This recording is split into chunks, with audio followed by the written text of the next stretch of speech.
कैसे हैं आप सब दोस्तों।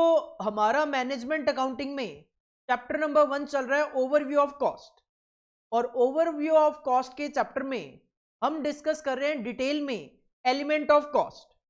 तो अभी तक लास्ट क्लास तक अगर मैं बात करूं तो हमने दो एलिमेंट डिस्कस कर लिए, one is material and second one is labour cost.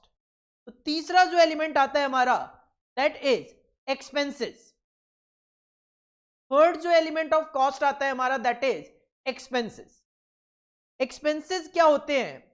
Simple कहूं, मटेरियल और लेबर के अलावा जो खर्चे आप करते हो वो एक्सपेंसेस हैं। एक्सपेंसेस में be defined as the cost of service provided to an undertaking. एक ऑर्गेनाइजेशन को, एक अंडरटेकिंग को, एक बिजनेस को जो सर्विसेज प्रोवाइड की जाती है उससे related cost, and the notional cost of the use of owned assets. जैसे एक लैंडलॉर्ड ने मुझे एक बिल्डिंग रेंट पे दे रखी है। एक लैंडलॉर्ड ने एक बिल्डिंग मुझे रेंट पे दे रखी है और उस बिल्डिंग में मैं अपना बिजनेस करता हूं, तो इसके लिए मैं रेंट पे कर रहा हूं 10,000 रुपए। तो ये जो 10,000 रुपए है ये क्या है? Cost of services provided to an undertaking. मैंने कहा मैं इसमें बिजनेस कर रहा हूं, इसका मतलब ये मेरी बिजनेस की बिल्डिंग है। तो लैंडलॉर्ड ने एक बिजनेस को एक बिल्डिंग रेंट पे दे रखी है, उसके लिए वो जो कॉस्ट चार्ज कर रहे हैं this is the rent 10,000 rupees. तो ये क्या है? एक्सपेंसेस है। दूसरा, and the notional cost of the use of owned asset. मैं कहता हूं मैंने बिल्डिंग रेंट पे नहीं ले रखी, बिल्डिंग मेरी खुद की है, बिल्डिंग मेरी खुद की है, ओन्ड बिल्डिंग है, मैं उसमें बिजनेस कर रहा हूं। हालांकि मुझे किसी को रेंट पे तो नहीं करना, बट अगर मैं इसको किसी को रेंट पे देता तो मुझे वहां से रेंट रिसीव हो सकता था, लेकिन वो रिसीव नहीं होगा। क्यों नहीं होगा? क्योंकि मैं उसमें बिजनेस कर रहा हूं। तो अगर आपकी ओन्ड एसेट है तो उसकी एक नॉशनल कॉस्ट का मतलब क्या होता है मैंने लिखा है आगे। नॉशनल कॉस्ट वो कॉस्ट होती है जो हमें किसी को पे तो नहीं करनी, बट कॉस्ट अकाउंटिंग में हम इसको एज एन अजम्पशन कंसिडर करते हैं कि अगर मैं इस बिल्डिंग को किसी को रेंट पे देता तो मुझे 10,000 पर मंथ का रेंट रिसीव हो सकता था, जो नहीं हो पाएगा। क्यों? क्योंकि उस बिल्डिंग में मैं खुद बिजनेस कर रहा हूं। तो वो कॉस्ट नॉशनल कॉस्ट कहलाती है। यहां पे मैंने लिख दिया है नॉशनल एक्सपेंस। नॉशनल कॉस्ट का मीनिंग जो आपके स्टडी मटेरियल में आगे जाके गिवन है। Notional expenses that are usually incurred should be included in cost even if a particular firm is not required to pay for such expenses. Notional cost वो cost है जो हमें किसी को पे करने की जरूरत नहीं है। वही एग्जांपल जो मैंने आपको दिया, rent for oven premises is an example. मेरी खुद की बिल्डिंग है, फिर भी मैं रेंट का खर्चा शो कर सकता हूं। किस बेसिस पे? कि अगर मैं इसको किसी को रेंट पे देता तो कितना रेंट मुझे रिसीव हो जाता, वो मैं यहां पे एज ए नॉशनल कॉस्ट लिख सकता हूं। If A firm occupies its own buildings it does not पे एनी रेंट फॉर इट। अगर बिल्डिंग मेरी है तो मैं इसके लिए कोई रेंट तो पे नहीं करूंगा, but for costing purpose an appropriate amount of rent is to be included in cost। और वो appropriate amount क्या होगी कि ऐसी ही बिल्डिंग अगर मैं रेंट पे लेता या यही बिल्डिंग मैं किसी को रेंट पे देता तो मुझे क्या मिल सकता है? वही अमाउंट एप्रोप्रिएट अमाउंट कहलाती है। तो एक्सपेंस की क्या डेफिनेशन है यहाँ पे? The cost of services provided to an undertaking and the notional cost of the use of O and asset is the expenses. और साथ में मैंने आपको नॉशनल कॉस्ट की डेफिनेशन भी क्लियर कर दी। इसके बाद जो एक्सपेंसेस हैं हमें पता है वो डायरेक्ट नेचर के भी हो सकते हैं और वो इनडायरेक्ट नेचर के भी हो सकते हैं। डायरेक्ट एक्सपेंस कहलाते हैं और इनडायरेक्ट एक्सपेंसेस ओवरहेड्स कहलाते हैं। तो पहले हमें डिस्कस करना है direct expense. But direct expense पर जाने से पहले मैं ये सजेस्ट करूंगा आप कॉपी करो दो slide. One is the definition of expenses and another one is of notional expenses. दो स्लाइड आप कॉपी करो।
इसके बाद एक्सपेंसेस, जैसा कि मैंने कहा दो तरीके के हो सकते हैं, डायरेक्ट एक्सपेंसेस और इनडायरेक्ट एक्सपेंसेस। तो पहले हमारा डिस्कशन है डायरेक्ट एक्सपेंसेस को लेकर। देखो डायरेक्ट एक्सपेंसेस पहले भी मैंने आपको इसी चैप्टर में डायरेक्ट कॉस्ट की डेफिनेशन करवाई थी कि अगर किसी कॉस्ट को हम डायरेक्टली किसी कॉस्ट यूनिट या कॉस्ट सेंटर से आइडेंटिफाई कर सकते हैं तो this cost is known as direct cost. तो डायरेक्ट एक्सपेंसेस क्या है? Direct expenses are defined as वो कॉस्ट जो कि डायरेक्ट मटेरियल नहीं है और डायरेक्ट वेजेस नहीं है। डायरेक्ट मटेरियल और डायरेक्ट वेजेस के अलावा जो भी एक्सपेंसेस हैं डायरेक्ट नेचर के हैं, these are direct expenses which are incurred for a specific product और स्पेसिफिक सर्विस। मैं आपको अगर नोट्स प्रोवाइड करवाता हूं तो मैं एक स्टूडेंट को एक बुक प्रोवाइड करवाता हूं, उस बुक की कॉस्ट है मेरे लिए 200 रुपीज की। तो इसका मतलब 200 रुपीज जो मैं आपको बुक प्रोवाइड करवा रहा हूं that is the direct expense. तो अगर कोई भी एक्सपेंस जो डायरेक्ट मटेरियल नहीं है, डायरेक्ट वेजेस नहीं है, but directly related to a product और स्पेसिफिक सर्विस है तो that is known as direct expense.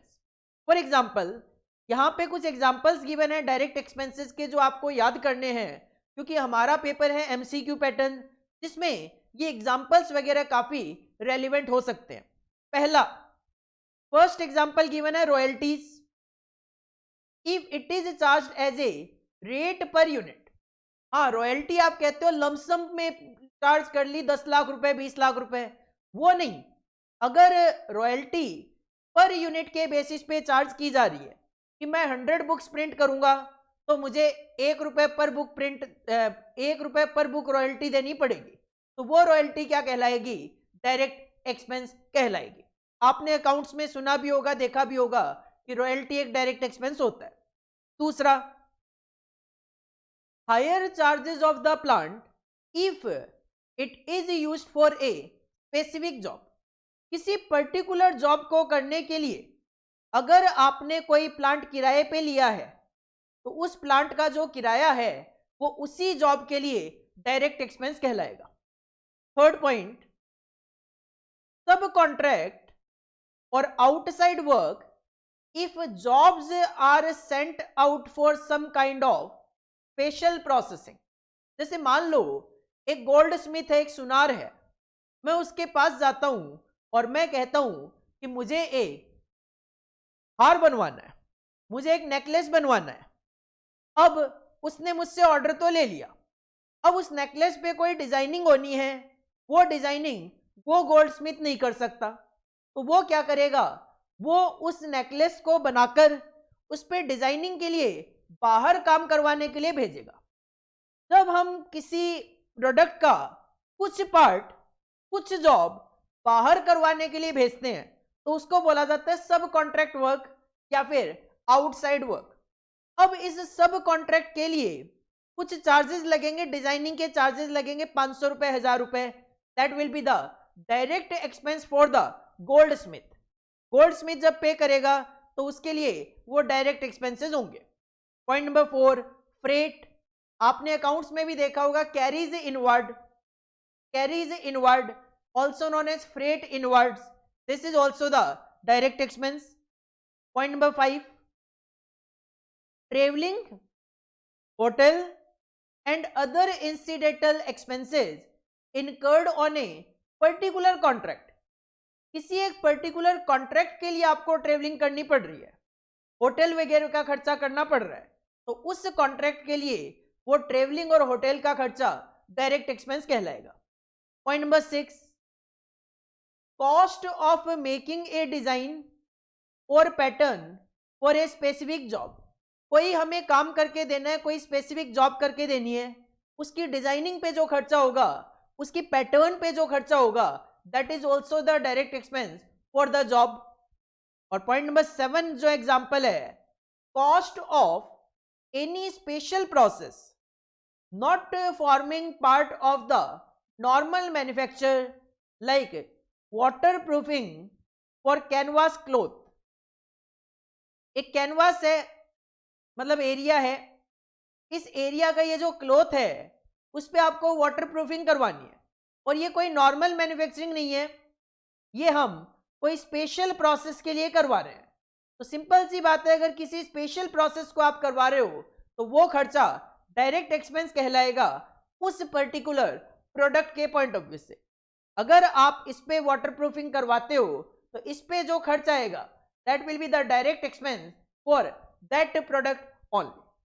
तो डायरेक्ट एक्सपेंस क्या है, जो डायरेक्ट मटेरियल और डायरेक्ट वेजेस नहीं है, बट किसी स्पेसिफिक प्रोडक्ट और सर्विस पे हम खर्चा कर रहे हैं। एग्जाम्पल हो गए royalties, higher charges of plant अगर स्पेसिफिक जॉब के लिए हो तो, सब कॉन्ट्रैक्टिंग स्पेसिफिक जॉब के लिए हो तो, freight inwards, travelling hotel expenses अगर स्पेसिफिक कॉन्ट्रैक्ट के लिए हो, डिजाइनिंग स्पेसिफिक जॉब के लिए, वाटर प्रूफिंग स्पेसिफिक जॉब के लिए। तो स्पेसिफिक जॉब के लिए कोई भी खर्च कर रहे हो तो वो डायरेक्ट एक्सपेंस है। सिंपल सी बात तो यही है।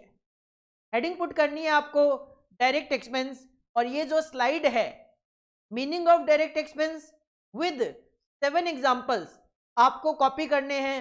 उसके बाद हम देखेंगे कि डायरेक्ट एक्सपेंस को किस तरीके से ट्रीट किया जाता है, शो किया जाता है कॉस्ट अकाउंटिंग में। कॉपी करो इसको पहले।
डायरेक्ट एक्सपेंस के एग्जांपल्स तो हमने देख लिए। अब जो डायरेक्ट एक्सपेंस होता है उसका किस तरीके से ट्रीटमेंट किया जाता है, अकाउंटिंग ट्रीटमेंट किस तरीके से किया जाता है डायरेक्ट एक्सपेंस का। तो देखो फाइनेंशियल बुक्स में तो मैं आपको क्या बताऊं, आपने 11th 12th में देखा होगा कि डायरेक्ट एक्सपेंस जब आप trading and profit and loss account बनाते थे उसमें डेबिट साइड में कंसीडर किया करते थे। तो सबसे पहले तो यहां पे यही लिखा है, direct expense are chargeable expenses. Chargeable expense मतलब वो एक्सपेंसेस जो प्रोडक्ट से डायरेक्टली रिलेट करते हैं और हम वो प्रोडक्ट की कॉस्ट में कंसीडर करते हैं। आप कह सकते हो direct expense is also known as chargeable expenses. Direct expense are chargeable expenses are debited to direct expense account in financial books। कोई भी डायरेक्ट एक्सपेंस होगा तो आप एंट्री क्या करोगे, direct expense account debit to cash या to bank. तो direct expense account में आप डेबिट साइड में लिखोगे टू कैश या टू बैंक। ये तो भी बात फाइनेंशियल बुक्स की। कॉस्ट अकाउंटिंग में बात करें तो in cost accounting records direct expense account is credited and the concerned account is debited।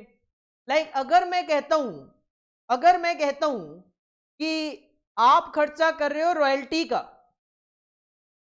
Royalty का तो होगा क्या, royalty account debit to direct expense account. Direct expense account credit होगा और जो कंसर्न्ड एक्सपेंस होगा वो डेबिट होगा। हायर चार्जेस ऑफ प्लांट है तो आप लिखोगे hire charges of plant account debit to direct expense account. Then ये डायरेक्ट एक्सपेंस फर्दर यहां पे कॉस्ट अकाउंटिंग में मैं बात करूं, कैश अकाउंट ना होकर कॉस्ट लेजर अकाउंट होता है, उसमें ट्रांसफर कर दिया जाता है। The cost department should verify from the accounts department that the expenses are properly booked. Cost department verify करेगा कि जो भी एक्सपेंस हुआ है वो प्रॉपरली बुक हो चुका है या नहीं हुआ। And these expenses are not be mixed up with overhead. Overhead मतलब इनडायरेक्ट खर्चे। मतलब सिंपल सा कहने का ये है कि कॉस्ट अकाउंटिंग में डायरेक्ट एक्सपेंस और indirect expenses in any case mixup नहीं होना चाहिए, दोनों को हमें अलग अलग रखना है। तो जो डायरेक्ट एक्सपेंस फाइनेंशियल बुक्स में तो आप डेबिट करते ही हो, लेकिन कॉस्ट अकाउंटिंग में अलग तरीका है। कॉस्ट अकाउंटिंग में क्या होता है, जो कंसर्न्ड एक्सपेंस है वो डेबिट होगा। फॉर एग्जांपल रॉयल्टी, तो royalty account debit to direct expense account. और कॉस्टिंग डिपार्टमेंट प्रॉपर वेरीफाई करेगा कि हर एक एक्सपेंस जो कि डायरेक्ट नेचर का है प्रॉपरली बुक हो चुका है कि नहीं हो चुका, और उस एक्सपेंस को हमें in any situation indirect expense के साथ मिक्सअप नहीं करना है।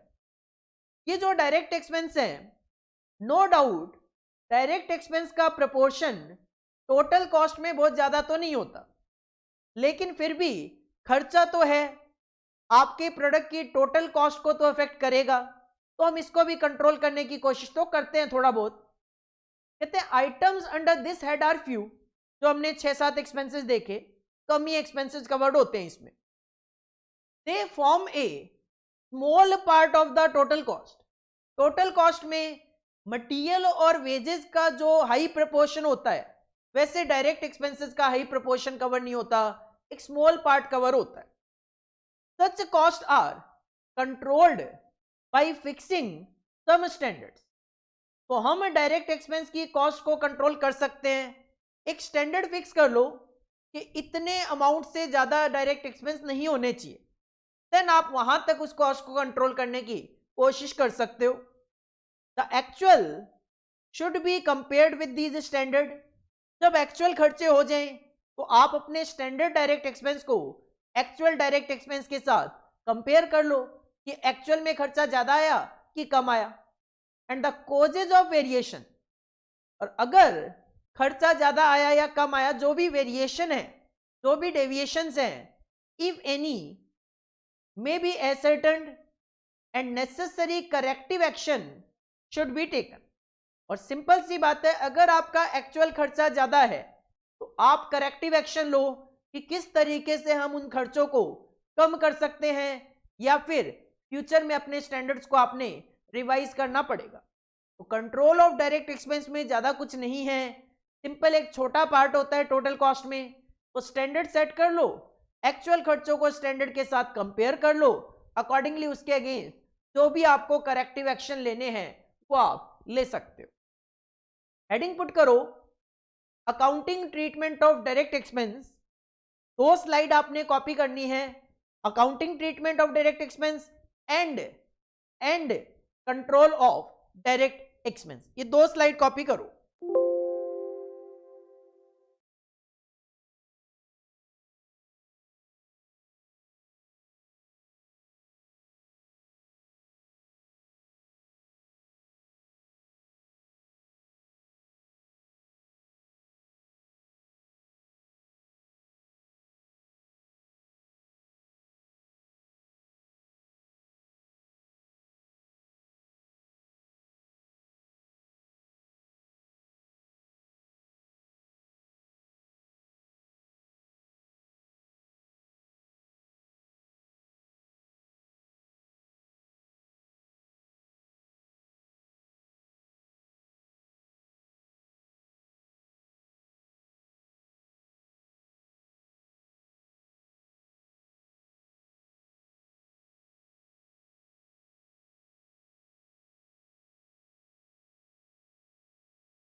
इसके बाद हमारे पास एक लिस्ट गिवन है। किस चीज की लिस्ट गिवन है? कुछ खर्चे और कुछ इनकम होती है जो कि कॉस्ट अकाउंटिंग में ही कंसीडर नहीं की जाती। कॉस्ट अकाउंटिंग में कंसीडर नहीं की जाती है, क्यों बताया जा रहा है आपको? ये इसलिए बताया जा रहा है कि ये एक ऐसी लिस्ट है जो कि आप इनकम और एक्सपेंसेस फाइनेंशियल अकाउंटिंग में तो एज ए इनकम और एक्सपेंस कंसीडर करते हो, बट इनका प्रोडक्ट से डायरेक्टली और इनडायरेक्टली कोई रिलेशन नहीं होता, जिसकी वजह से कॉस्ट अकाउंटिंग में इन खर्चों और इन इनकम को हम कहीं भी रिकॉर्ड नहीं करते for calculation of cost and profit. क्या इनकम है, क्या खर्चे हैं? पहला, मैटर्स ऑफ प्योर फाइनेंस। अगर कोई भी इनकम या एक्सपेंस प्योरली फाइनेंशियल नेचर का है, जिसका प्रोडक्ट से कोई रिलेशन नहीं है डायरेक्टली और इनडायरेक्टली, वो हम कंसीडर नहीं करते। जैसे फॉर एग्जांपल, इंटरेस्ट अगर आप पेड करते हो, इंटरेस्ट अगर आप रिसीव करते हो, तो इंटरेस्ट पेड या रिसीव्ड प्रोडक्ट की वजह से नहीं होता, वो इस वजह से कि आपने कोई लोन लिए होंगे, लोन दिए होंगे, डिबेंचर खरीदे होंगे, डिबेंचर इश्यू किए होंगे, बॉन्ड खरीदे होंगे या बॉन्ड इश्यू किए होंगे, जिसकी वजह से आप इंटरेस्ट पेड कर रहे हो या फिर इंटरेस्ट रिसीव कर रहे हो, जिनका प्रोडक्ट से कोई रिलेशन नहीं है। तो इंटरेस्ट पेड और रिसीव्ड कॉस्ट अकाउंटिंग में कहीं नहीं आएगा। दूसरा, डिविडेंड रिसीव्ड ऑन इन्वेस्टमेंट। अगर आपने debentures, shares, bonds, preference shares, इनमें इन्वेस्ट कर रखा है पैसा, तो आपको डिविडेंड इनकम आती है। डिविडेंड इनकम कब आती है? जब आपने प्रेफरेंस शेयर या इक्विटी शेयर्स में पैसा इन्वेस्ट कर रखा है। तो this is not related to in any case directly और इनडायरेक्टली टू प्रोडक्ट्स, जिसकी वजह से कॉस्ट अकाउंटिंग में ये कहीं भी एज ए इनकम नहीं आएगा। रेंट रिसीव्ड, अगर आपने कोई बिल्डिंग रेंट पे दे रखी है तो आपको वहां से रेंट रिसीव होगा, कॉस्ट अकाउंटिंग में कहीं नहीं आना। प्रॉफिट और loss on sale of investment और कंपनीज प्रॉपर्टी, अगर आपने जो इन्वेस्टमेंट परचेज कर रखे थे उसको बेचकर अगर आपको कोई प्रॉफिट या लॉस होता है, या कोई कंपनी की प्रॉपर्टी है जिसको बेचकर आपको कोई प्रॉफिट या लॉस होता है, वो भी कॉस्ट अकाउंटिंग में कहीं कंसिडर नहीं किए जाते। तो ये सारे के सारे इनकम और एक्सपेंस वो हैं जिनका प्रोडक्ट से डायरेक्टली और इनडायरेक्टली कोई रिलेशन नहीं है, जिसकी वजह से कॉस्ट अकाउंटिंग में इनको कोई जगह नहीं है। इसके अलावा ये तो हो गए प्योरली फाइनेंशियल मैटर्स। इसके अलावा एप्रोप्रिएशन ऑफ प्रॉफिट, तो आप प्रॉफिट एंड लॉस अकाउंट में नेट प्रॉफिट कैलकुलेट करते हो, उसके बाद आप इनकम टैक्स पे करते हो उस प्रॉफिट पे, डिविडेंड पेड करते हो शेयर होल्डर को, अमाउंट ट्रांसफर करते हो कोई सिंकिंग फंड वगैरह अगर आप बना रहे हो, जनरल रिजर्व में ट्रांसफर करते हो, कोई गुडविल राइट ऑफ करते हो, या other fictitious assets. Other fictitious assets क्या हो गई, प्रीलिमिनरी एक्सपेंसेस लाइक, उनको राइट ऑफ करते हो। तो दीज ऑल आर एक्सपेंसेस और इनकम जो कि प्रोडक्ट से रिलेटेड नहीं है। सिंपल मैं यही कहूंगा बार बार कि अगर कोई भी इनकम और एक्सपेंस जिसका प्रोडक्ट से डायरेक्टली और इनडायरेक्टली कोई रिलेशन नहीं है, वो कॉस्ट अकाउंटिंग में नहीं आएंगे। तो this is a list only. बिल्कुल ऐसा नहीं है कि इन एक्सपेंसेस के अलावा कोई एक्सपेंस ऐसा नहीं है जो कि कॉस्ट अकाउंटिंग में नहीं आ सकता, बट हमारे सिलेबस के अकॉर्डिंगली यही लिस्ट गिवन है, तो यही लिस्ट मैंने आपके सामने रखी है। इसके अलावा भी और एक्सपेंसेस हो सकते हैं जो कि कॉस्ट अकाउंटिंग में कवर नहीं होते बट फाइनेंशियल अकाउंटिंग में कवर होते हैं। सर हमें कैसे पता चलेगा कि कौन कौन से एक्सपेंसेस कवर होते हैं और कौन से नहीं होते? तो हम ओवरव्यू ऑफ कॉस्ट के ही सेकंड पार्ट जो होगा पार्ट 2 कॉस्ट शीट का, उसमें हम ये देखेंगे कि हमारी कॉस्ट अकाउंटिंग में कौन कौन से खर्चे आते हैं। तो उसके अलावा जो भी खर्चे हैं वो आप कह सकते हो सर कवर नहीं होंगे कॉस्ट अकाउंटिंग में। हेडिंग पुट करो एक्सपेंसेस और income excluded from cost, not included in cost accounting, और ये लिस्ट आपने कॉपी करनी है।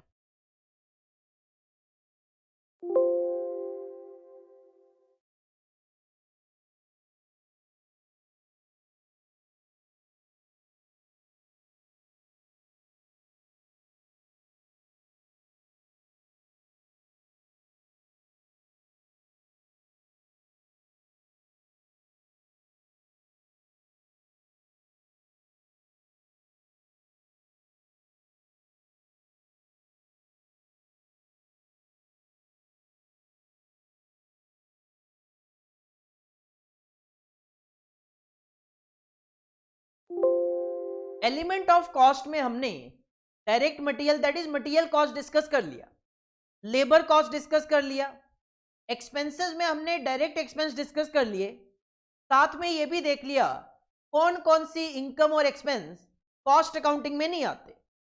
इसके बाद बच गया एक्सपेंसेस में इनडायरेक्ट एक्सपेंसेस, और हम पहले भी बात कर चुके हैं कि इनडायरेक्ट एक्सपेंसेस जितने भी होते हैं, इनडायरेक्ट मटेरियल, इनडायरेक्ट लेबर और इनडायरेक्ट अदर एक्सपेंसेस, उन सबके एग्रीगेशन को, उन सबके सम को ओवरहेड बोला जाता है। तो ओवरहेड क्या है? Overhead may be defined as the cost of indirect material, indirect labour and such other expenses. Such का मतलब है यहां पे इनडायरेक्ट, सच वर्ड यहां पे इंडिकेट करता है इनडायरेक्ट को।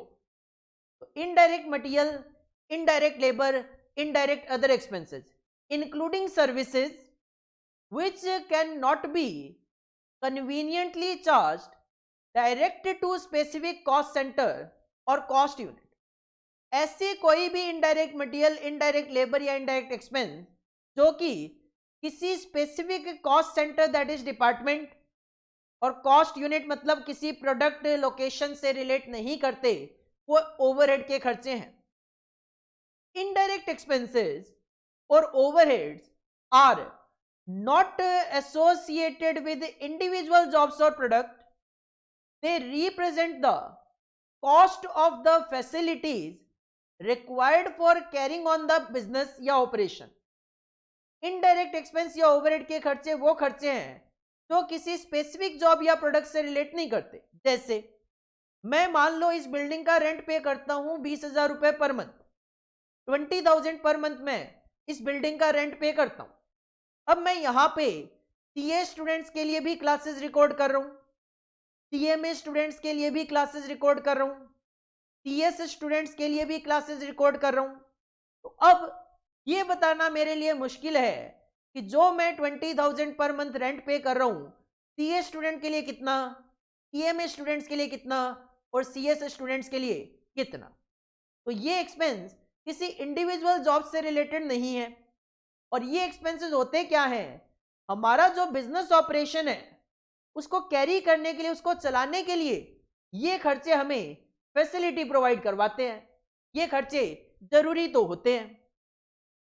CIMA London defines overhead as expenditure on labour, material और services which cannot be economically identified with a specific saleable cost unit। वही डेफिनेशन है जो कि नॉर्मली इनडायरेक्ट एक्सपेंसेस की एक डेफिनेशन होती है कि कोई भी ऐसा खर्चा जो कि आप किसी स्पेसिफिक कॉस्ट यूनिट से रिलेट डायरेक्टली नहीं कर पाते हो, that is called as overheads. तो एक नॉर्मल डेफिनेशन है। In modern industrial undertakings overheads are a very large proportion of the total cost and therefore good deal of attention has to be paid to them। कहते हैं modern organisation में आज के environment में अगर बात करें, ओवरहेड का खर्चा भी एक मेजर पोर्शन होता है टोटल कॉस्ट का, तो कंट्रोलिंग और अटेंशन तो उस पर भी देना जरूरी है। The problem in respect of overheads arises from the fact that the amount of overheads has to be estimated। और जो ओवरहेड के खर्चे हैं वो हमें नॉर्मली एस्टिमेट करने होते हैं and that to before the concern period. जैसे अगर मैं कहूं अभी जनवरी मंथ चल रहा है तो जनवरी में आप फेब मंथ के लिए ओवरहेड के खर्चे एस्टिमेट कर सकते हो and the amount has to be distributed. और आपने जो अमाउंट एस्टिमेट की है खर्चों की वो हमें डिस्ट्रीब्यूट करनी पड़ती है over the various product, various cost unit, again on an estimated basis. तो ओवरहेड की प्रॉब्लम ये है कि ओवरहेड के खर्चे एक ऑर्गेनाइजेशन को करने होते हैं एस्टिमेशन बेसिस पे चार्ज। क्यों? क्योंकि देखो सिंपल सी बात ये है, मैं कहता हूं कि मैं 20,000 रुपए पर मंथ रेंट पे कर रहा हूं हर महीने का, और फरवरी मंथ का भी 20,000 रुपए का खर्चा जाएगा, बट मुझे नहीं पता कि फरवरी मंथ में एक्चुअल यूनिट कितनी बनाऊंगा। तो मैं करता हूं एस्टिमेशन कि 10,000 यूनिट बनाऊंगा। तो इसका मतलब मैंने एक एस्टिमेशन कर लिया 2 रुपए पर यूनिट ओवरहेड का खर्चा मैं बुक करूंगा, 2 रुपए पर यूनिट में ओवरहेड का खर्चा बुक करूंगा। अब क्या होगा, किसी भी प्रोडक्ट की मैं 1 यूनिट बनाऊंगा तो मटेरियल का जो खर्चा लगेगा वो लिखूंगा डायरेक्ट मटेरियल, डायरेक्ट लेबर जो खर्चा लगेगा वो लिखूंगा, डायरेक्ट एक्सपेंस जो लगेगा वो लिखूंगा, क्योंकि वो तो मैं directly specific cost unit, specific product से ट्रेस कर ही रहूंगा। तो कैलकुलेशन मैंने कर ली डायरेक्ट खर्चों की। तो लेकिन ओवरहेड तो मुझे पता ही नहीं है कि उस प्रोडक्ट से रिलेटेड कितना है, तो वो हमें एस्टिमेशन बेसिस पे लिखना पड़ता है कुछ इस तरीके से कि आप नेक्स्ट पीरियड के खर्चे और नेक्स्ट पीरियड में जो भी आउटपुट होगा उसको एस्टिमेट करो और उसके बेसिस पे आप खर्चे बुक करोगे कॉस्ट यूनिट या प्रोडक्ट की कॉस्ट में। तो ओवरहेड क्या है, इनडायरेक्ट मटेरियल, इनडायरेक्ट लेबर और इनडायरेक्ट अदर एक्सपेंस, किसी स्पेसिफिक जॉब या प्रोडक्ट से रिलेट नहीं करते हैं। CIMA लंदन ने भी यही डेफिनेशन दी हुई है। मॉडर्न ऑर्गेनाइजेशन में ओवरहेड एक major portion of total cost होता है, जिसकी वजह से controlling of overhead cost is also important for the organisation. और मेन प्रॉब्लम है ओवरहेड के खर्चे एस्टिमेशन बेसिस पे हमें कैलकुलेट करने पड़ते हैं और एस्टिमेशन बेसिस पे ही हमें प्रोडक्ट की कॉस्ट में लिखना भी होता है। ओवरहेड जो है इनको बुक कैसे किया जाता है कॉस्ट अकाउंटिंग में, जिसको यहाँ पे कलेक्शन ऑफ ओवरहेड के नाम से दिया हुआ है, या मैं कहूँ रिकॉर्डिंग कैसे की जाती है ओवरहेड के खर्चों की, वो हमें डिस्कस करना है। लेकिन उससे पहले आप एक हेडिंग पुट करो ओवरहेड्स, और ये जो 5 पॉइंट है रिलेटेड टू ओवरहेड इनको कॉपी करो। हर एक चीज पॉइंट में करवाने के पीछे पर्पज है, हमारा है एमसीक्यू पेपर, और एमसीक्यू पेपर में पॉइंट वाइज जितनी चीजें हमारे सामने होगी। प्रैक्टिकल क्वेश्चन में तो चलो कोई इश्यू नहीं है, मैं अगर एक फुल फ्लेज क्वेश्चन करवा दूं उसमें से छोटी छोटी चीजें आपको बता दूं, तो अगर छोटी छोटी चीजें जो एग्जाम में पूछी जाएगी वो आप इजीली अटेम्प्ट कर लोगे, बट थियोरिटिकली हमें एक एक लाइन पता होनी चाहिए और मेन पॉइंट जो है वो किसी भी टॉपिक के पता होने चाहिए। हेडिंग पुट करो ओवरहेड, और ये स्लाइड आपने कॉपी करनी है।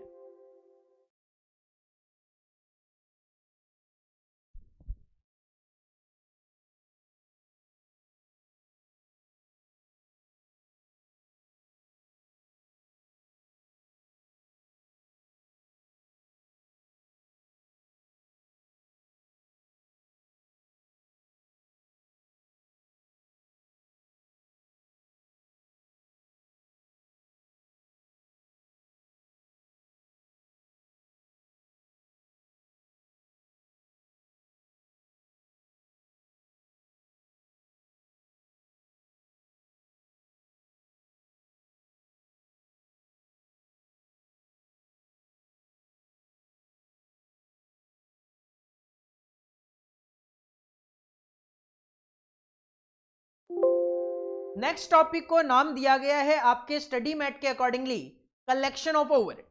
लेकिन इस कलेक्शन ऑफ ओवरहेड में मेनली बताया गया है कि ओवरहेड के खर्चों को हम कलेक्ट कैसे करते हैं, रिकॉर्ड कैसे करते हैं। तो मैं अगर इसकी हेडिंग बोलूं, मेरे हिसाब से इसकी हेडिंग होनी चाहिए recording and collection of overhead. Overhead में मेनली तीन खर्चे, इनडायरेक्ट मटेरियल, इनडायरेक्ट लेबर और इनडायरेक्ट अदर एक्सपेंसेस, एक एक करके मैं डिस्कस करूं। सबसे पहले इनडायरेक्ट मटेरियल।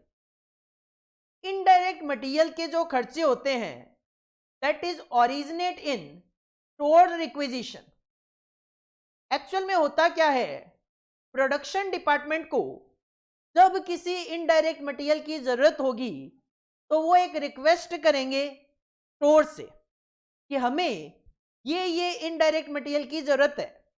तो इनडायरेक्ट मटेरियल ओरिजिनेट कहाँ होते हैं, स्टोर में। किस वजह से, जब उनके पास एक रिक्विजिशन जाता है कि हमें इन मटेरियल की जरूरत है। Each store requisition note specifies the standing order number. हर एक रिक्विजिशन नोट का, हर एक रिक्वेस्ट का एक स्टैंडिंग ऑर्डर नंबर होता है and the department for which the material are drawn from store. और उसमें उस डिपार्टमेंट का नाम भी होता है जिसके लिए वो मटेरियल स्टोर से निकाला जा रहा है। A material issue analysis sheet is prepared from store requisition. जब स्टोर के पास स्टोर रिक्विजिशन आएगा तो उसके बेसिस पे एक मटेरियल इश्यू एनालिसिस शीट भी बनाई जाएगी कि किस डिपार्टमेंट को कितना मटेरियल हमने इश्यू किया है।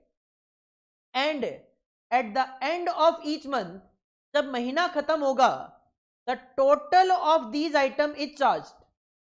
और एंट्री होती है debited to factory overhead control account and credited to store ledger control account.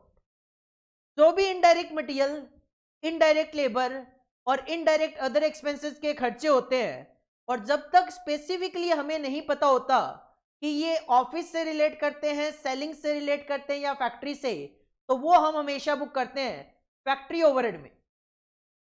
Cost accounting maintain की जाती है for the purpose of controlling. तो हर एक अकाउंट के साथ यहाँ पे कंट्रोल अकाउंट वर्ड अटैच किया जाता है। तो एंट्री होती है फैक्ट्री ओवरहेड कंट्रोल अकाउंट। और मटेरियल से रिलेटेड जितने भी ट्रांजेक्शन होते हैं वो सारे के सारे किए जाते हैं स्टोर लेजर के थ्रू। तो क्रेडिट हो जाता है स्टोर लेजर कंट्रोल अकाउंट। तो जब स्टोर से मटेरियल इश्यू किया जाता है वो भी इनडायरेक्ट नेचर का टू द प्रोडक्शन डिपार्टमेंट, तो एंट्री होती है factory overhead control account debit to store ledger control account. तो ये इनडायरेक्ट मटेरियल के खर्चे को रिकॉर्ड करने का एक तरीका है। तो सिंपल कहूं, इनडायरेक्ट मटेरियल की रिकॉर्डिंग और कलेक्शन कैसे होता है, एक स्टोर रिक्विजिशन आता है, स्टोर रिक्विजिशन के थ्रू मटेरियल ट्रांसफर किया जाएगा टू द प्रोडक्शन डिपार्टमेंट, और एक मटेरियल इश्यू एनालिसिस शीट बना ली जाती है। लास्ट में सारे के सारे खर्चे रिकॉर्ड कर लिए जाते हैं जर्नल एंट्री के through factory overhead control account debit to store ledger control account. इसी तरीके से दूसरा जो खर्चा कवर होता है ओवरहेड्स में, दैट इज इनडायरेक्ट लेबर.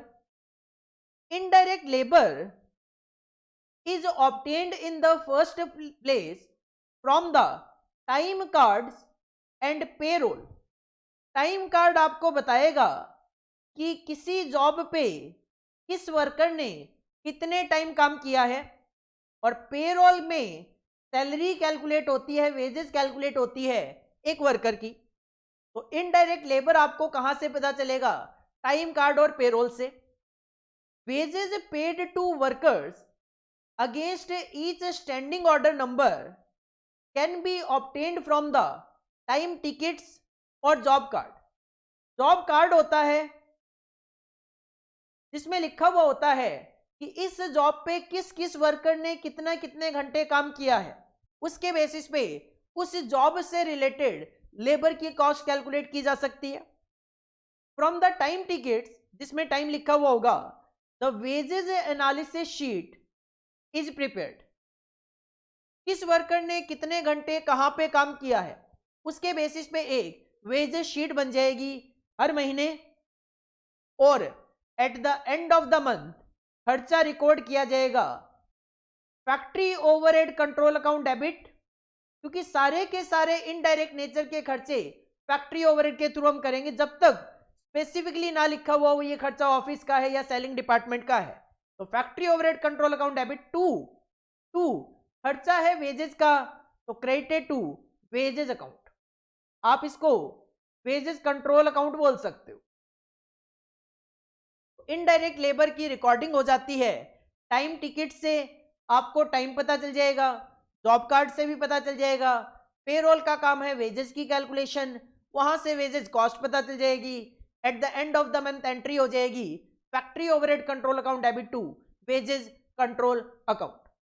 और जो इनडायरेक्ट मटेरियल और इनडायरेक्ट लेबर नहीं है वो इनडायरेक्ट अदर एक्सपेंस है, वो इनडायरेक्ट अदर एक्सपेंस है. तो indirect expenses can come from several sources such as.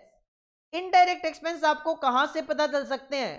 Cash book से पता चल सकते हैं, फैक्ट्री की जनरल से पता चल सकते हैं, वाउचर्स से पता चल सकते हैं. In the case of cash outlay the entry may come from the cash book. अगर कैश आउटफ्लो हुआ है किसी खर्चे के लिए तो वो खर्चा आपको कैश बुक से पता चल जाएगा. बट कुछ खर्चे तो कैश में होते ही नहीं है, लाइक डेप्रीशिएशन वगैरह. तो एक्सपेंसेस सच एज डेप्रीशिएशन हो गया, कोई अदर एडजस्टमेंट आइटम हो गया, which do not result from cash outlay are taken from subsidiary book से आपको पता चलेंगे. और eight the end of the period entry हो जाएगी. डेबिट तो वही है factory overhead control account debit, और क्रेडिट क्या हो जाएगा इस बारी? Cost ledger control account. जैसा कि मैं पहले भी थोड़ी देर पहले बोल रहा था कि कॉस्ट अकाउंटिंग में कैश बुक नहीं होती. कॉस्ट अकाउंटिंग में हम कैश अकाउंट मेंटेन नहीं करते, भले ही कैश बुक मेंटेन कर लो, कैश अकाउंट नहीं बनाते. कैश के सारे ट्रांजैक्शन हम करते हैं एक अकाउंट के through, that is cost ledger control account. तो इनडायरेक्ट अदर एक्सपेंसेस की एंट्री हो जाएगी factory overhead control account debit to cost ledger control account. तो आपको क्या ध्यान में रखना है सर? इनडायरेक्ट मटेरियल के जो खर्चे होते हैं वो स्टोर इक्विजिशन से अपने को पता चल जाते हैं. इनडायरेक्ट लेबर के खर्चे हमें job card, time ticket, time card या पेरोल से पता चल जाते हैं. इनडायरेक्ट अदर एक्सपेंसेस हमें कैश बुक, वाउचर या सब्सिडरी बुक से पता चल जाते हैं. एक तो ये ध्यान में रखना है. एक तीनों की रिकॉर्डिंग कैसे होती है? Indirect material factory overhead control account debit to store ledger control account. Indirect labour factory overhead control account debit to wages control account. Indirect other expense factory overhead control account debit to cost ledger control account. Heading put करो collection of overhead, और ये 2 slide आपको copy करनी है. May be exam में इन 2 slide में से आपको 1 या 2 नंबर के क्वेश्चन देखने को मिल जाए. अच्छे से कॉपी करो, समझ के कॉपी करो.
इसके बाद लास्ट टॉपिक जो है हमारा chapter number 1 overview of cost का थ्योरेटिकल टॉपिक, या कहूं पार्ट 1 का जो लास्ट टॉपिक है, क्योंकि जो कॉस्ट शीट है वो हम पार्ट 2 में डिस्कस करने वाले हैं।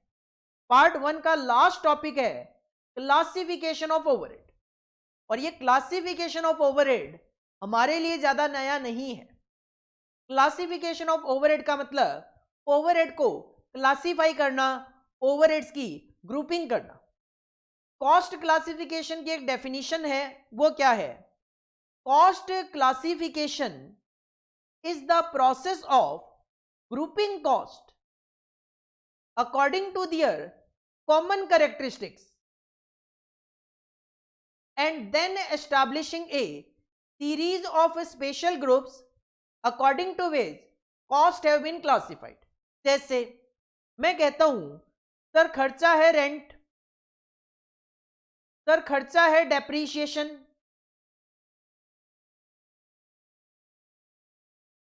सर खर्चा है पावर, सर खर्चा है ल्यूब्रिकेंट्स। अब अगर मैं इन खर्चों की ग्रुपिंग की बात करूं तो ग्रुपिंग ये है कि रेंट जो होता है वो फिक्स्ड नेचर का होता है, डेप्रीशिएशन भी नॉर्मली फिक्स्ड नेचर का होता है, लेकिन पावर का खर्चा वेरिएबल होता है और ल्यूब्रिकेंट का खर्चा भी वेरिएबल नेचर का होता है। तो अब हम क्या कर सकते हैं, हम स्पेशल ग्रुप्स बना सकते हैं कि सर एक हो गया फिक्स्ड, एक हो गया वेरिएबल, और इनमें इन खर्चों को क्लासिफाई करते जाएंगे, रेंट, डेप्रीशिएशन, पावर, ल्यूब्रिकेंट, बाकी भी जो खर्चे होंगे। ये क्या कर दिया आपने, ओवरहेड का एक क्लासिफिकेशन कर दिया फिक्स्ड और वेरिएबल में। तो क्लासिफिकेशन क्या है, एक प्रोसेस है of grouping cost according to their common characteristics, कि इसमें भी वेरिएबल नेचर है, इसमें भी वेरिएबल है, तो इसको क्या कर दो, ग्रुप कर दो, और स्पेशल ग्रुप्स बना लो, फिक्स्ड, वेरिएबल, या और भी इसी तरीके के ग्रुप्स आप बना सकते हो। The process of classification of overhead include, जो क्लासिफिकेशन ऑफ ओवरहेड की प्रोसेस है इसमें 2 स्टेप्स होते हैं। पहला, the determination of the classes और groups in which the cost are subdivided, fixed और वेरिएबल। ये मैंने 2 ग्रुप बना लिए। Then the actual process of classification of the various item of expenses into one or another of the group। then जो आपके खर्चे हैं उनको आप क्लासिफाई कर दो इन ग्रुप्स के अंदर। तो सिंपल क्लासिफिकेशन ऑफ ओवरहेड का मतलब है पहले ग्रुप्स बना लो और उन ग्रुप में जो भी खर्चे हैं उनको एलोट कर दो या एलोकेट कर दो, तो आपकी क्लासिफिकेशन हो जाएगा ओवरहेड के खर्चों का। जो ओवरहेड के खर्चे हैं कई तरीके से क्लासिफाई किए जा सकते हैं, बट हमारे सिलेबस में 2 तरीके गिवन है क्लासिफिकेशन के। क्लासिफिकेशन ऑफ ओवरहेड के हमारे सिलेबस में जो 2 तरीके हैं, एक तो है फंक्शन वाइज और एक है बिहेवियर वाइज। दोनों ही हमारे लिए नए नहीं है। फंक्शन वाइज तो मैंने आपको इसी चैप्टर में पहले बताए हुए हैं। फैक्ट्री से अगर आपके इनडायरेक्ट नेचर के खर्चे रिलेट करें तो वो फैक्ट्री ओवरहेड है। अगर वो एडमिन से रिलेट करें, ऑफिस से रिलेट करें, इनडायरेक्ट नेचर के खर्चे हैं तो वो एडमिन ओवरहेड है। अगर माल को बेचने के लिए और उसको कस्टमर तक पहुंचाने के लिए आप इनडायरेक्ट नेचर के खर्चे कर रहे हो तो वो सेलिंग एंड डिस्ट्रीब्यूशन ओवरहेड है। और अगर आप किसी प्रोडक्ट की रिसर्च कर रहे हो, उस पर डेवलपमेंट रिलेटेड खर्चे कर रहे हो तो वो रिसर्च एंड डेवलपमेंट ओवरहेड है। तो फंक्शन वाइज अगर मैं बात करूं, ओवरहेड को 4 पार्ट में क्लासिफाई किया जा सकता है। Factory overhead, administration overhead, selling and distribution overhead, research and development overhead. और दूसरा है बिहेवियर वाइज। बिहेवियर वाइज मैंने तो नहीं पढ़ाया आपको, लेकिन आपने कहीं ना कहीं ये वर्डिंग सुनी हुई होती है। ये नई वर्डिंग्स तो आपके लिए नहीं होती, इकोनॉमिक्स वगैरह में आप ये वर्डिंग्स ऑलरेडी पढ़ के आते हो। बाकी मैंने अभी आपको एग्जाम्पल भी दिया था क्लासिफिकेशन में फिक्स्ड और वेरिएबल को लेकर। तो क्लासिफिकेशन हो सकता है ओवरहेड का बिहेवियर के अकॉर्डिंगली। बिहेवियर के अकॉर्डिंगली ओवरहेड को तीन पार्ट में क्लासिफाई किया जा सकता है। एक हो सकते हैं वेरिएबल नेचर के, एक हो सकते हैं फिक्स्ड नेचर के, और एक हो सकते हैं सेमी वेरिएबल नेचर के। वेरिएबल ओवरहेड वो ओवरहेड के खर्चे होते हैं, वेरिएबल ओवरहेड वो ओवरहेड के खर्चे होते हैं जो कि आपके आउटपुट पे डिपेंड करते हैं, जो कि आपके आउटपुट पे डिपेंड करते हैं। तो इनकी डेफिनेशन कही जाती है चेंजेस और varies in proportion to output. जैसे मैं आपको अभी कह रहा था पावर का खर्चा, पावर का खर्चा अगर आप 1 यूनिट बनाते हो 2 रुपए का पावर का खर्चा आएगा, तो 10 यूनिट बनाओगे तो 20 रुपए का खर्चा आएगा, 100 यूनिट बनाओगे तो 200 रुपए का खर्चा आएगा। तो वो खर्चे जो कि आउटपुट के प्रपोर्शन में चेंज होते हैं, वेरी होते हैं, that is known as variable overhead. और वॉल्यूम ऑफ प्रोडक्शन के साथ साथ ये चेंज होते हैं। 1 यूनिट 2 रुपए तो 10 यूनिट 20 रुपए, 100 यूनिट तो 200 रुपए। पर यूनिट जो ये है, पर यूनिट ये कांस्टेंट रहते हैं इन शॉर्ट रन। जैसे कि मैं बोल रहा हूं 1 यूनिट बनाओगे 2 रुपए, अगर आप अपने आउटपुट को 100 गुना कर दोगे, 1 से 100 यूनिट 100 टाइम कर दिया, तो आपकी कॉस्ट 200 रुपए हो जाएगी। पर यूनिट की अगर मैं बात करूं तो पर यूनिट तो 1 यूनिट पे भी 2 रुपए, 100 यूनिट के हिसाब से भी पर यूनिट निकालूं तो आप कहोगे सर 200 रुपए का खर्चा है 100 यूनिट के लिए, 1 यूनिट का तो अभी भी 2 रुपए। तो पर यूनिट ये कांस्टेंट रहता है शॉर्ट रन में। फॉर एग्जांपल पावर का खर्चा, जो कि मैंने आपको अभी अभी एग्जांपल दिया। दूसरा जो कैटेगरी हो सकती है on the basis of behaviour, वो हो सकती है फिक्स्ड ओवरहेड। फिक्स्ड ओवरहेड वो खर्चे होते हैं जो कि आप चाहे 1 यूनिट बनाओ, चाहे 5 बनाओ, चाहे 50 बनाओ, it will remain constant in totality. Totality में ये कांस्टेंट रहेंगे। जैसे कि मैं अभी आपको एग्जांपल दे रहा था, बिल्डिंग का रेंट अगर 20,000 रुपीज है, इस बिल्डिंग का रेंट अगर 20,000 है, मैं एक स्टूडेंट को टीच करूं चाहे 50 स्टूडेंट को टीच करूं ऑनलाइन, रेंट तो सेम ही जाना है।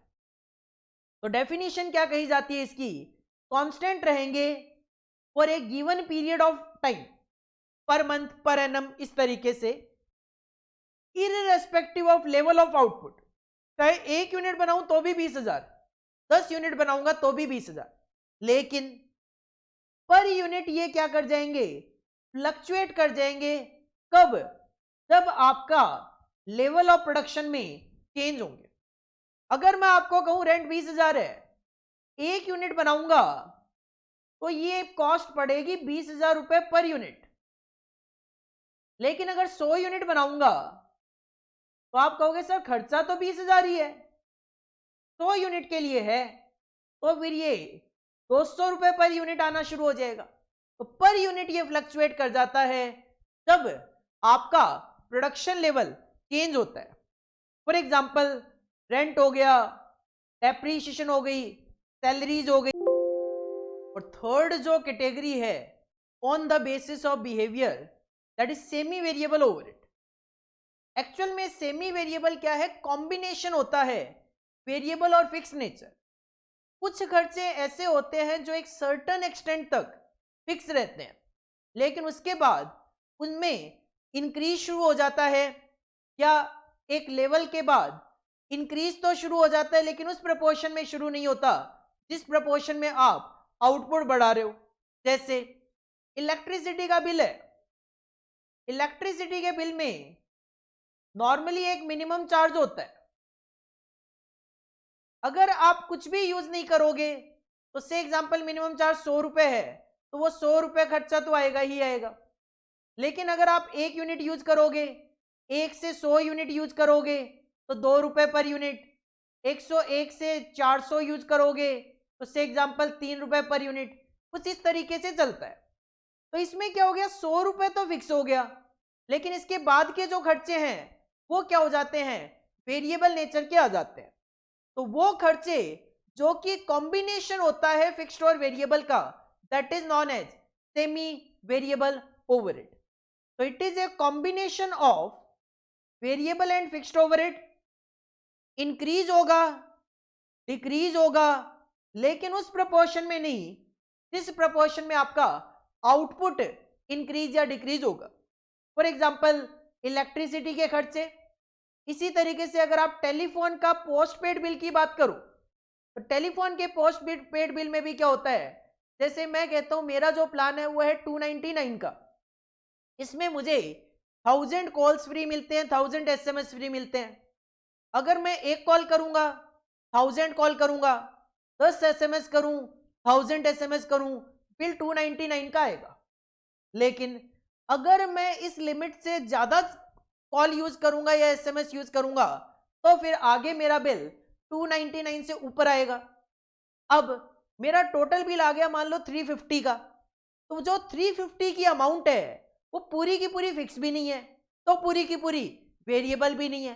तो वो जो बिल की अमाउंट है टोटलिटी में, this is in the nature of semi variable overhead. तो on the basis of behaviour overhead तीन तरीके के हो सकते हैं, वेरिएबल, फिक्स्ड और semi variable overheads. Heading put करनी है आपने क्लासिफिकेशन ऑफ ओवरहेड्स, और ये तीन स्लाइड जो है क्लासिफिकेशन से रिलेटेड, ये तीनों स्लाइड आपने कॉपी करनी है।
This is all about for today class, and this is all about our part 1 of chapter number 1 overview of cost. Matter हमारा खत्म हो गया, डिस्कशन हमारा खत्म हो गया। आज की क्लास में हमने क्या डिस्कस किया है, एक्सपेंस क्या होते हैं, the cost of services provided to an undertaking and the notional cost of the use of O and asset. Notional expenses क्या होते हैं, जिनके लिए हमें कोई कैश में आउटफ्लो नहीं करना पड़ता, बट कॉस्ट अकाउंटिंग में वो एज एन एक्सपेंसेस कंसिडर किए जाते हैं, रिकॉर्ड किए जाते हैं। डायरेक्ट एक्सपेंसेस क्या हैं, डायरेक्ट मटेरियल और डायरेक्ट वेजेस के अलावा कोई भी एक्सपेंस जो कि किसी कॉस्ट यूनिट या कॉस्ट सेंटर से डायरेक्टली रिलेटेड है, that is known as direct expense. Royalty, hire charges of plant, subcontracting cost, freight inwards, travelling hotel related to specific contract, designing expenses या कोई waterproofing वगैरह special process के खर्चे, these are the examples of direct expenses.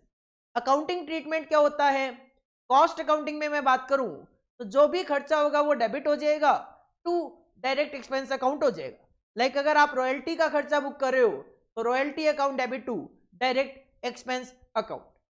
Direct expense का खर्चा ज्यादा major proportion नहीं होता इन टोटल कॉस्ट, तो आप जस्ट एक स्टैंडर्ड सेट कर लो, एक्चुअल कॉस्ट स्टैंडर्ड के साथ कंपेयर कर लो, और अगर कोई एक्स्ट्रा कॉस्ट इनकर हुई है तो करेक्टिव एक्शन लेने की कोशिश करो। कुछ खर्चे हैं जो कि कॉस्ट अकाउंटिंग में बुक नहीं किए जाते, रिकॉर्ड नहीं किए जाते। क्यों?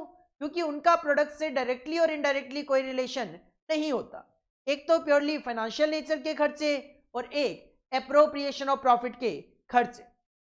ओवरहेड की मैं बात करूं तो indirect material, indirect labour, indirect expense, इनका एडिशन ही ओवरहेड कहलाता है।